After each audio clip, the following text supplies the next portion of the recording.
to Canadians. Tout enfant adopté à l'étranger par un parent canadien avant la date d'entrée en vigueur de la loi pourra se voir octroyer la citoyenneté, même s'il aurait été auparavant exclu par la limite de la première génération. Et pour les enfants nés à l'étranger et adoptés par des citoyens canadiens, le même critère s'appliquera une fois la loi entrée en vigueur si le parent adoptif né à l'extérieur du Canada peut démontrer qu'il a des liens importants avec le Canada. L'enfant adopté pourra se voir octroyer par conséquent la citoyenneté.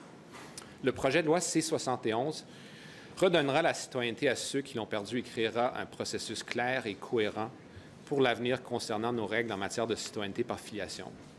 The amendments build on the good work the House of Commons and Senate have done on Bill S-245, while improving on the proposals in the Senate Public Bill and comprehensively addressing the issues raised by the courts.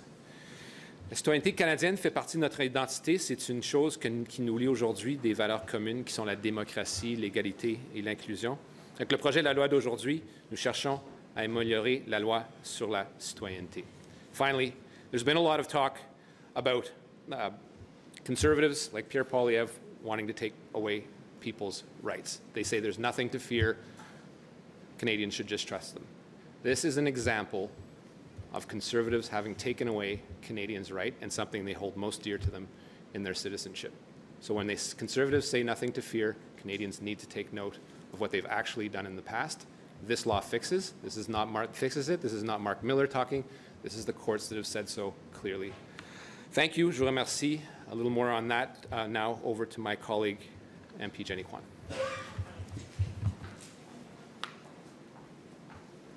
Thank you very much, Minister.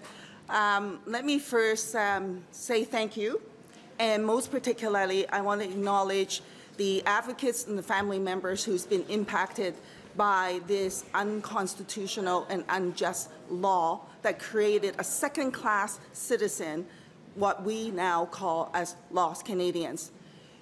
People will remember 15 years ago, it was the Conservatives that brought in this law. It was the Conservatives that stripped children of Canadian parents the right to pass on their citizenship automatically to their children. As a result of that, in effect, the Conservatives, have created a second-class citizens in Canada. And how is this important? And why is it important? I have become a member of parliament since 2015. I've talked endlessly to advocates like Don Chapman, to family members like Carol Sutherland, along with family members who's here, Catherine Burton, and so many others, how their lives are being impacted as a result of this unjust law. Families, Canada is a global community of Canadians. People travel, people study abroad, people work abroad, people fall in love abroad, people have families abroad. But guess what? As a result of this law, it meant that for some of those families, they have had to be separated from their children. Some children have been rendered stateless. The law's implications are significant. And Canadian families had had it and had to take the government to court. And the court had ruled that that law was unconstitutional. It was punitive, frankly, unnecessarily. And that's why we're here today. The Conservatives had an opportunity to fix this last year. We had a Senate private member's bill before us at committee, albeit the Senate bill was narrow in scope. But we worked endlessly across partisan lines with different members, with government members. Many of them are standing here at the committee, with the Greens, with the Bloc, and I even talked to the Conservatives. And they swore up and down and said that they want to fix this. But what did they do at committee? They filibustered the opportunity to fix this for more than 30 hours. And even after the fact, that bill is ready to go, actually, to be called for third reading in the House of Commons. They delayed and delayed and delayed and is nowhere to be found. So when it became clear that that was not going to happen, what was imperative that needed to be done for the families, to do justice for the families, was for the government to introduce the bill. I've spoken with, over the years, successive ministers, from Minister McCallum to Minister Hassan to Minister Fraser and to now Minister Miller. And we finally have this bill before us today. So I do want to acknowledge and say thank you to Minister Miller for doing this important work. It's hard work, it's complicated, but it needed to be done. The bill has just been introduced in the House of Commons, and I am optimistic that it has addressed the issues that I have brought to the attention through the amendments in S245, in addition to addressing concerns for international adoptee families and adjusting the timeline so that this, in effect, can become law, and so that we don't have lost Canadians anymore, so that we don't have second-class citizens anymore, that we're equals as Canadians. This is what this bill is about, so it's a historic moment, it is an important moment. It is how the House of Commons should work for us to work across party lines for the community.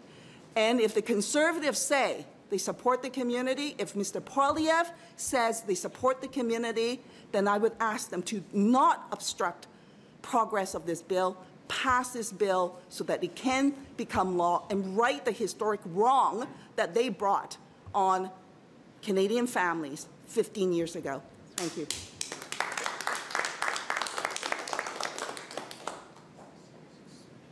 Oh, I'm sorry. No. I was supposed to actually introduce the next speaker, which is Catherine Burton, from a family's point of view. My apologies, please. Please don't apologize. Thank you, Gui. Hello, merci. My son just said, please don't cry. But it is truly a moment for my family. So just a very short synopsis, albeit we reside in Boston. I was born and raised in Canada. And, well, actually, sorry, I apologize. I was born in the U.S. And my mom, to your point, my mom and father fell in love in the U.S. and had me. I passed on it was considered at the time that my mom passed her Canadian citizenship to me. And despite being status, my boys got a rejection letter from Citizenship and Immigration that they were not considered Canadian citizens. And I would rightfully say, not only are they not lost Canadians, but quite the Canadians. They want to come here, they want to learn language, they want to go to school here, they want to do so many things here because this is what they consider home, this is what I consider home. And I want to just thank Minister Miller and his team. When I first approached Minister Miller, I immediately brought it to his attention as an unintended consequence to outdated law, and he immediately knew what I was talking about. And so with that, I want to just thank not only Minister Miller, the entire team, but also the staff. As a former staffer, I can always say that the lifeblood is that with scheduling, comms, chief of staff, deputy chief of staffs, all of the people who you don't see, they are truly unsung heroes. I also want to acknowledge Senator Kusner from Cape Breton. Thank you so much, Senator. He was probably one of my first calls when I got the letter and I was irate. And by the end, we were laughing and joking, but he gave me a roadmap on how to change and impact change. So thank you so much, Senator. I appreciate that. So for us, my mom always said, never let the federal government define you. She was a fighter of Bill C-31. And I always tell my boys, we don't allow the federal government to define us, but when they do, we forcefully and respectfully push back. And with that, we did. And we worked together with many advocates, many elected officials, many families, just to Minister Miller's point, to make this about equality and make it equitable and also make it right. So I want to thank everybody in this room today who has worked so hard.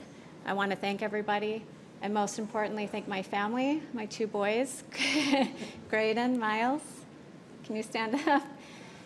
So you will see them at the next citizenship event and waving and saying that they are proud and rightful citizens. Not lost. Trust me, I find them every morning doing something that they shouldn't be doing, like wrestling, screaming, yelling. And to my husband, Chad, my biggest advocate, thank you so much for pushing me to fight the principled fights. I trust that we can all collectively agree this is a wonderful bill. It rights some wrongs and does what's right in the views of so many Canadians. And it's not just us and standing in front of you, many who don't even realize they're impacted until they go and until they apply for their children, their grandchildren. And just to be clear, this wasn't just for my children, but for many generations to come. So for those First Nations who many live and reside in the U.S., similar to the Jay Treaty, we're making this equitable on both sides. So thank you, appreciate it. Walalio, thank you. I love you guys. Kesalu. Thank you so much.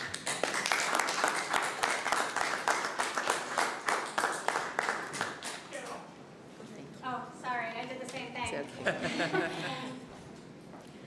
I'm very grateful today to be here and for the leadership of Minister Miller for tabling this important legislation today.